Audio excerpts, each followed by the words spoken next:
ভারতীয় ফুটবল দলের নতুন হেড কোচ হচ্ছেন ম্যানলো মার্কোয়েজ। আজকে চলো এই বিষয়টা নিয়ে আলোচনা করা যাক এবং দেখে নেওয়া যাক যে এটা কতটা সঠিক অ্যাপয়েন্টমেন্ট এবং ইন্ডিয়ান ফুটবলের জন্য এটা কতটা ভালো খবর এবং এরই সাথে ম্যানলো মার্কোয়েজের ইন্ডিয়ান ফুটবলে কীরকম ইম্প্যাক্ট পড়তে পারে। তো যদি এবার আমি শুরু করি আজকের ডিসকাশনটা, তাহলে বেসিক্যালি আমি কিছুক্ষণ আগেই একটা ভিডিও বানাচ্ছিলাম regarding the national football team head coach এবং সেখানে আমি ম্যানলো মার্কোয়েজ এবং অ্যান্টোনিও লোপেজ হাভাসের সম্পর্কে একটা ডিটেলড অ্যানালিসিস করেছিলাম। বাট আলটিমেটলি এই ভিডিওটা ঠিক ছাড়ার আগেই দেখলাম যে অফিসিয়াল অ্যানাউন্সমেন্ট না এলেও মার্কাস মেরগুলার তরফ থেকে রিপোর্ট চলে এসছে যে ম্যানলো মার্কোয়েজ হতে চলেছেন আমাদের ভারতীয় ফুটবল টিমের নতুন হেড কোচ।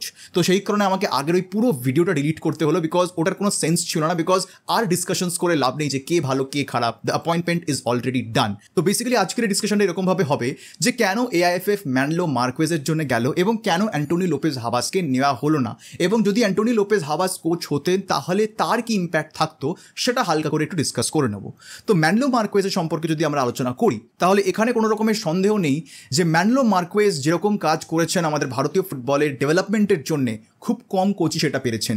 এরকম নামি দামি প্লেয়ার ছাড়াও একদম বেসিক কিছু ইন্ডিয়ান প্লেয়ার্সদেরকে যেরকমভাবে তিনি ডেভেলপ করেছেন এবং তারা আজকের দিনে দাঁড়িয়ে গিয়ে আজকে বড় ক্লাবসে খেলছেন, এইটা খুব কম কোচই করতে পেরেছেন ভারতীয় ফুটবলে। আমার যদি এক্সাম্পল মনে হয়, Sergio Lobera is one of them, Owen Coyle is one of them এবং Manolo Marquez is one of them. তো সেখান থেকে দাঁড়িয়ে ভারতীয় ফুটবলের ডেভেলপমেন্টের ক্ষেত্রে তো আমার মনে হয় ডেফিনেটলি ম্যানলো মার্কোয়েজের অ্যাপয়েন্টমেন্টটা যথেষ্ট সঠিক। কিন্তু কোথাও একটা গিয়ে পার্সোনালি আমি চেয়েছিলাম ম্যানলো মার্কোয়েজ যাতে ক্লাব ফুটবলেই কন্টিনিউ করুক, বিকজ ক্লাব ফুটবলে তুমি 1 বছর সময় পাবে সেখানে একটা প্লেয়ার ডেভেলপমেন্টের ক্ষেত্রে, সেখানে প্লেয়ার ডেভেলপ হওয়ার চান্স অনেক বেশি। সেই সময়টা ম্যানলো মার্কোয়েজ কিন্তু ন্যাশনাল দলে পাবেন না। ন্যাশনাল দলটা একেবারে শর্ট টার্ম, মানে লিটারালি আসবেন 2 সপ্তাহের ট্রেনিং ক্যাম্প হবে, 3rd উইকে খেলা হবে, 4th উইকে তিনি বাড়ি চলে যাবেন, আবার হয়তো 3-4 মাস পরে আসবেন।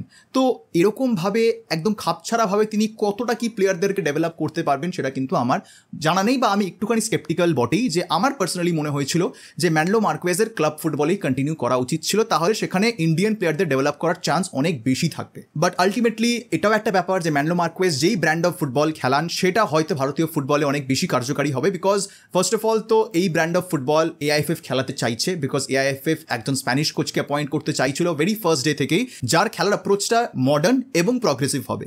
তো সেই দিক দিয়ে দেখতে গেলে ম্যানলো মার্কোয়েজ সেই প্রোফাইলটা অবভিয়াসলি ফিট করে। এরই সাথে আইএসএল এ সাকসেস পেয়েছেন, সেটাও একটা অ্যাডভান্টেজ। একেবারে হায়দ্রাবাদ একটা তলানিতে ছিল, সেই জায়গা থেকে হায়দ্রাবাদকে লিগ উইনার্স করেছেন এবং তারপরে যখন তিনি তার পরের মরশুমটা ছেড়ে গেলেন হায়দ্রাবাদ আবার তলানিতে চলে গেছে। হায়দ্রাবাদের নিজস্ব কারণ আছে সেখানে যাওয়ার, বাট যদি সেই কারণগুলো হয়তো হায়দ্রাবাদে না আসতো তাহলে হয়তো ম্যানলো মার্কোয়েজ হায়দ্রাবাদেই কন্টিনিউ করতেন এবং হায়দ্রাবাদের যে ডমিনেন্সটা সেটাও হয়তো কন্টিনিউ হতো।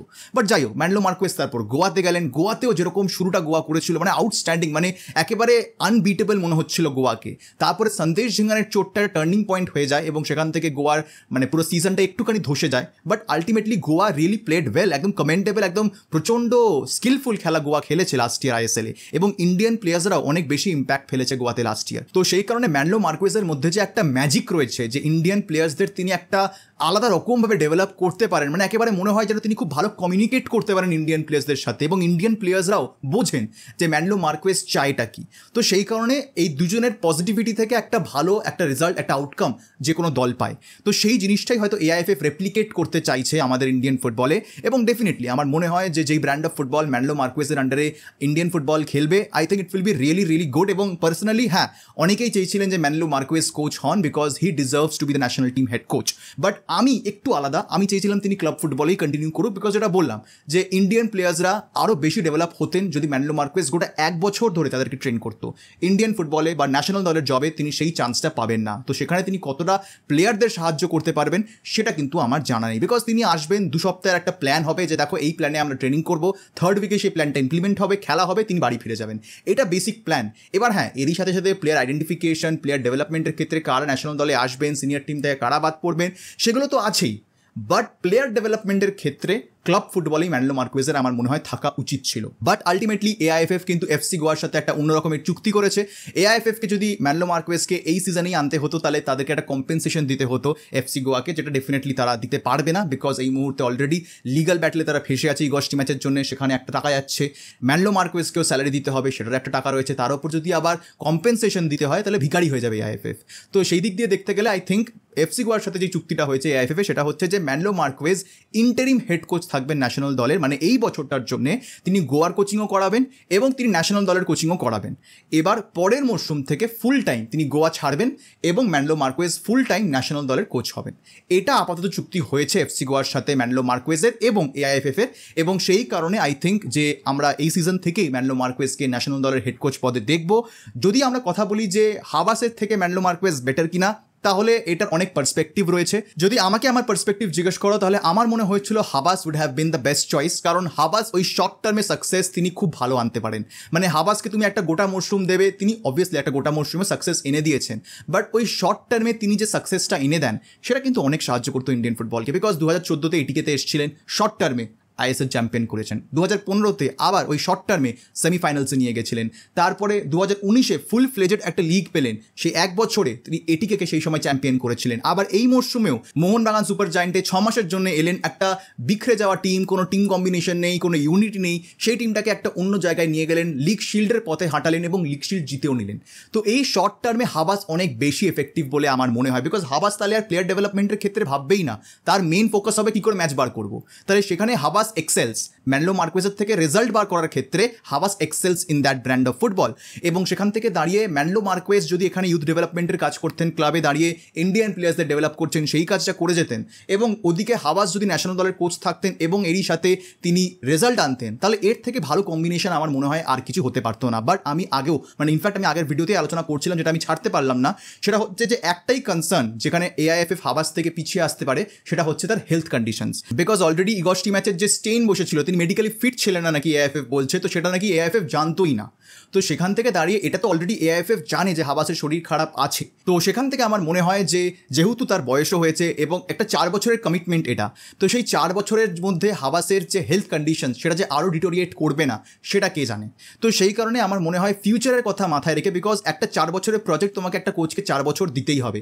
এবার মাঝখানে যদি হুট করে হাবাসকে ন্যাশনাল দলের দায়িত্ব ছাড়তে হয় তাহলে পুরো কেঁচিয়ে যাবে ব্যাপারটা। তো সেই কারণে আমার মনে হয় যে একটা 4 বছরের সাইকেলের কথা মাথায় ভেবেই কিন্তু হাবাসকে ছেড়ে ম্যানলো মার্কোয়েজকেই এআইএফএফ চুক্তিবদ্ধ করেছে। আদারওয়াইজ যদি হাবাসের এই মেডিকেল কন্ডিশন না থাকতো তাহলে হাবাসের থেকে বেটার চয়েস হতো না। ম্যানলো মার্কোয়েজ এখানেও কাজ করে যেতেন ক্লাব ফুটবলে, ইন্ডিয়ান প্লেয়ার্স ডেভেলপও করতে থাকতো, এবং ওদিকে শর্ট টার্মে যেরকম বললাম যে আসছেন 2-3 সপ্তাহ থাকছেন, রেজাল্ট দিচ্ছেন, চলে যাচ্ছেন। এই কাজটা হাবাস ভীষণ ভালো পারেন, এবং এই ন্যাশনাল দলে একটা হাবাসের মতন কোচ দরকার ছিল যিনি কিনা একটা মেন্টালিটি চেঞ্জ করবেন প্লেয়ারদের। এখনকার প্লেয়ারদের মেন্টালিটি হয়ে গেছে যে ও ঠিক আছে খেলে দেবো ন্যাশনাল দলের হয়ে, একটা কিছু খেললেই হলো, ক্লাব ফুটবলে আমাকে মেন খেলাটা খেলতে হয় বিকজ ওখানেই আমার মেন টাকা আছে। এই একটা মেন্টালিটি আমার মনে হয় যে ইন্ডিয়ান প্লেয়ার্সদের মধ্যে চলে এসছে, যেটা হাবাসের বেল্ট ট্রিটমেন্টে সলভ হওয়ার চান্স ছিল, বিকজ হাবাস এগুলো সহ্য করতে পারে না। আজকে আমি আলোচনা করছিলাম এটাই যে আজকে যদি হাবাস মোহনবাগানের কোচ থাকতেন এবং আনভার আলীর এই যে কেসটা হয়েছে, হাবাস ডিরেক্টলি গিয়ে মোহনবাগান ম্যানেজমেন্টকে বলতো আমার এরকম প্লেয়ার চাই না, তুমি বার করে দাও, আমার দরকারই নেই এরকম একটা প্লেয়ার, আমি দীপক টাংরিকে নিয়ে সেন্টার ব্যাক খেলে চ্যাম্পিয়ন হব। এরকম হচ্ছে হাবাসের মেন্টালিটি। না হলে কেউ হুগো বুমুর মতন একটা প্লেয়ারকে আনরেজিস্টার করার সাহস দেখান, অসম্ভব। ভারতীয় ফুটবলে এরকম কাজ কেউ করতে পারবেন না। হাবাস সেই কাজটা করেন বিকজ ওর মধ্যে একটা মেন্টালিটি আছে, একটা অ্যাটিটিউড রয়েছে, যে তার কাছে একটা ডিসিপ্লিনের স্ট্যান্ডার্ড রয়েছে, তার কাছে একটা কমিটমেন্টের স্ট্যান্ডার্ড রয়েছে, সেই স্ট্যান্ডার্ড যে মিট করতে পারবে না হি ইজ আউট। ওরকম একটা কোচ কিন্তু আমার মনে হয় ন্যাশনাল টিমে দরকার ছিল। ম্যানলো মার্কোয়েজও কাইন্ড অফ কিন্তু ওরকমই কোচ, ওরকম এক্সট্রিম লেভেলের নয়, বাট ওর মধ্যেও একটা এরকম রয়েছে যে একটা স্ট্যান্ডার্ড রয়েছে, এটাকে ম্যাচ করতেই হবে। বিকজ আর সবথেকে বড় কথা হচ্ছে ম্যানলো মার্কোয়েজ খুব স্পষ্টবাদী লোক, মানে তিনি যদি মনে করেন যে তার দিক দিয়ে কোনো ভুল হয়েছে সেটা তিনি অ্যাকসেপ্ট করেন যে এটা আমার ভুল হয়েছে, আমার রেসপন্সিবিলিটি এটা, যেটা কিন্তু আমাদের আগের কোচের মধ্যে ছিল না। অজুহাতের পর অজুহাত দেওয়ার একদম মাস্টার ছিলেন ইগস্টি ম্যাচ, বাট ম্যানলো মার্কোয়েজের মধ্যে সেই রেসপন্সিবিলিটি নেওয়ার দক্ষতা রয়েছে যে হ্যাঁ আমার দোষ, আমি করতে পারিনি। আর যদি প্লেয়াররা ভালো পারফর্ম করতে না পারেন তাহলে তো ম্যানলো মার্কোয়েজ আরও বেশি স্পষ্ট যে প্লেয়াররা খেলতে পারেনি ভালো করে। বিকজ এরকমও গেছে গোয়ার ম্যাচে এবং হায়দ্রাবাদ ম্যাচেও যে গোয়া জিতেছে, হায়দ্রাবাদ জিতেছে, প্রেস কনফারেন্সে এসে নিজে কোচ বলেছেন যে আমি সন্তুষ্ট নই, আমি জিতেছি ঠিক কথাই, কিন্তু এরকম আমি খেলাতে চাই না আমার প্লেয়ারদের, আমার প্লেয়াররা এরকম কেন খেলছে, এরকম উচিত নয়, প্লেয়ারদের চেঞ্জ হতে হবে। এই জিনিসগুলো কিন্তু ন্যাশনাল টিমে দরকার ছিল। তো at the end of the day Manolo Marquez বা হাবাস যেই কোচ হতেন না কেন, it would have been best for Indian football, এবং এআইএফএফ কিন্তু সেই কাজটাই করেছে যেটা আমাদের জন্য সব থেকে বেস্ট, তারা সেটাই করেছে। আজকে ম্যানলো কোচ হতেন কি হাবাস কোচ হতেন, ইন্ডিয়ান ফুটবলের জন্য সেটা ভালোই হতো। বাট আমার এটা ঠিক জানা নেই যে কতটা একটা কোচের পক্ষে সম্ভব যে ক্লাব এবং কান্ট্রি দুটোকে একসাথেই কোচিং করাচ্ছেন, এবং সবথেকে বড় কথা যেই কান্ট্রিতে তিনি কোচিং করাচ্ছেন সেই কান্ট্রিরই ন্যাশনাল টিমের দায়িত্ব নেওয়া, এটা আদেও অ্যালাউড কিনা ফিফা গাইডলাইন্সে আমার সত্যি সেটা জানা নেই। তোমাদের মধ্যে কারোর যদি সেটা জানা থাকে সেটা কমেন্ট সেকশনে অবশ্যই জানিও। আমি এটা নিয়ে কোনো পড়াশোনাও করিনি বা কোনো ডিটেলসও দেখিনি, বাট দেখা যাক যে এটা আদেও ফিফা অ্যালাউ করে কিনা, বা যদি হয়তো এআইএফএফ যদি এরকম সিদ্ধান্ত নিয়ে থাকে দেন ডেফিনেটলি হয়তো ফিফা গাইডলাইন্স মেনেই তারা করেছে। বাট আবার বলা যায় না, সব ফিফা গাইডলাইন্স তো আবার এআইএফএফ মানে না, না সরি, যাই হোক। তো এই হচ্ছে ব্যাপার, দেখা যাক যে ম্যানলো মার্কোয়েজ ন্যাশনাল দলের হেড কোচ হিসেবে কীরকম পারফর্ম করেন এবং কতটা সাফল্য এনে দেন ন্যাশনাল টিমকে, আমাদের সেই দিকে কিন্তু নজর থাকবে। কমেন্ট সেকশনে অবশ্যই তোমরা জানি যে তোমাদের কি মতামত, তোমাদের কীরকম লাগলো এই অ্যাপয়েন্টমেন্টটা, সেটা কমেন্ট সেকশনে জানাতে কিন্তু একদম ভুলবে না। দেখা হবে তোমার সাথে পরের ভিডিওতে, আর এই ভিডিও দেখার জন্য তোমাদের সবাইকে জানাবো ধন্যবাদ।